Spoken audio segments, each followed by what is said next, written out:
Hello to you all.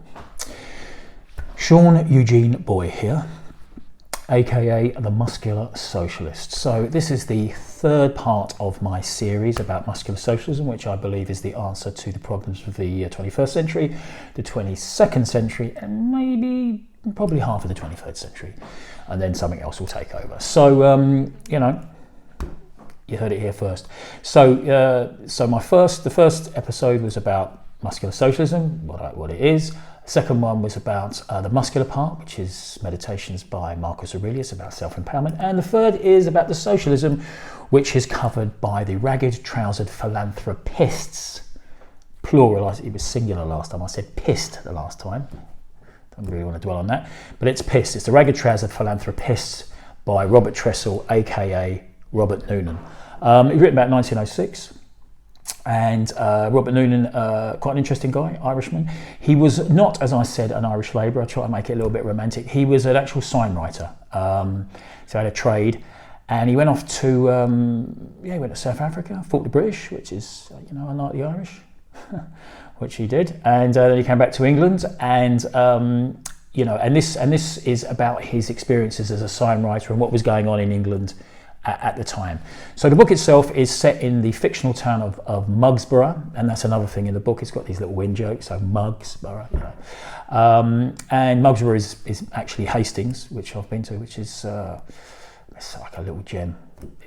I do hope it's untouched, by the gentrifiers, but I've got a feeling it's going to turn into another Brighton. But anyway, I digress on that one. So it's the book is about a bunch of painters and decorators in this painting this house in Hastings, Mugsborough, and right from the off, the workers disparagingly call their workplace the cave, which again is another little allusion there by Tressel, because they call it the cave, but it's kind of Plato's cave. He's kind of making an allusion to Plato's cave, which was Plato's view of the world, that it was an illusion, and Tressel is basically saying that the workers in this workplace, they're kind of living in an illusion. Their view of the world is illusionary.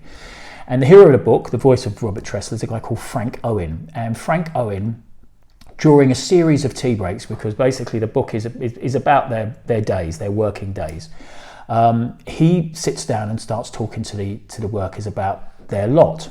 And I used to work on building sites, so I know this happens. You can have some very lively conversations, and sometimes it does go a little bit political, but these are very political conversations. And straight away, you've got like one of his workmates is a bit conservative, like today, be a bit of a Daily Mail reader, and he's saying, what are you going on about? The system is never going to change. You might as well make the best of it, la la la. And then they have this big argument, and he says, well, all right, smart ass. Okay, what's a better idea? And so Frank Owen, the voice of Tressel, says, okay, well, I've got a better idea.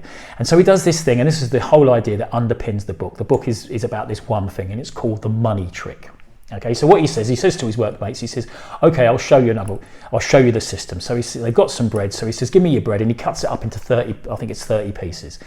And so he says, well, I'm the employer, I'm the capitalist, okay? And then he cuts it into 30 pieces, and he gives the five painters and decorators, the five workmates, he gives them 3 each. He says, well, these are your wages. There's 3 bits of bit, that's your wages. So they sit there with their wages, and that's all good. And he says, well, but you're going to have to pay your rent, you've got to get food, you've got to get your clothes, etc.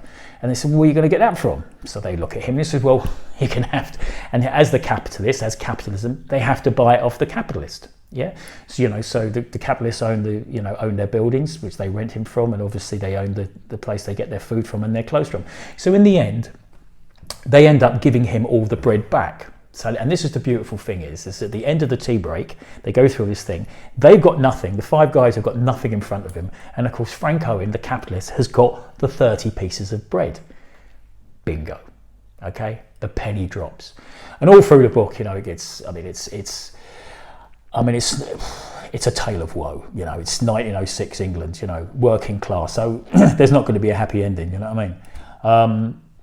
But that's the basis of the book. And what I love about this book, which was and the sad thing is that Robert Tressel died in 1911. He didn't see his book published. His daughter got his papers, got the book published in 1914. Not all of it, but when it came out, it was a bit of a sensation. Well, not straight away a sensation, but the thing is, it became very, very influential. It sold 1 million copies, would you believe, and was, instrumental in the 1945 general election, the Labour winning the general election. So, and it's, there was, I've heard stories that they said there were 2 books in my house. The guys who were around at the time, the Bible and the Ragged Trouser Philanthropist. But what I really love about this book is that it hasn't dated at all. 1906 Hastings is now 2022 England, because the thing about it is that since 1980, I think I've mentioned it before, we haven't had a pay rise. Working people haven't had a pay rise. Reagan took over, Thatcher took over, Hayek, neoliberal economics took over, and what they did is that they didn't increase the wages. They got the government to supplement those wages with working tax and child tax credit, which we pay for from our taxes. And then they also got people to borrow money. So they said, well, you haven't got any money. I'll tell you what we'll do. We'll make borrowing really cheap. But they still got the interest, they still got the interest on it. So like the money trick, you don't get any more money. You get money from the government in the form of tax credits, plus you have to borrow and you pay them interest rates. Again, they've got all the bread, haven't they?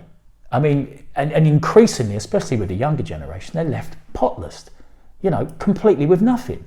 At the end of the day, they can buy a phone and a nice cup of coffee. And so the system itself now is so reminiscent to 1906, it's insane. If I'd been speaking like this in 1975, maybe not that, but the late 60s or something, you say, well, things have got so much better for the working classes. Well, they had. And the reason why they had is because we had unions, because working class people banded together, which was what Frank Owen in the Ragged Trouser Philanthropist was saying to the workers. He was saying to them, if we band together, we can make a new world. And the 1906, of Tressel's England is now 2022. We're back in the same place again. And of course, the only answer to this is unions and a new settlement. There needs to be a new settlement. We've tried neoliberal economics, the trickle-down economics, and it's been a balls up. Look what's happened to Truss's government. Unfortunately, we've wasted so much fucking money doing it. But at the end of the day, it just shows that even the markets, even the capitalists, don't believe in this system anymore, which is really refreshing. So in my later episodes or later installments, I shall be going further into this. But for the moment, I just wanted to talk about this second inspiration for my muscular socialism, which is the Ragged Trousered Philanthropists, which I would encourage you to read. It's a big book. Not so many car chases in there, or sex scenes. So, you might be a bit disappointed on that one. But it is, for me, it's especially with this idea of the money trick.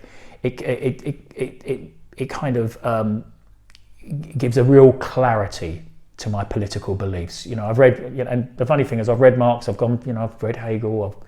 I've done my work. I know all about the Frankfurt School. I've gone through it all. But really, for me, being a working class lad, is that you do need to, you need to strip it down. And the Ragged Trouser Philanthropist is perfect from that point of view. So there you go. So I hope you're having a lovely Saturday. I am. I think I'll go and have a drink now. All right then. Bye.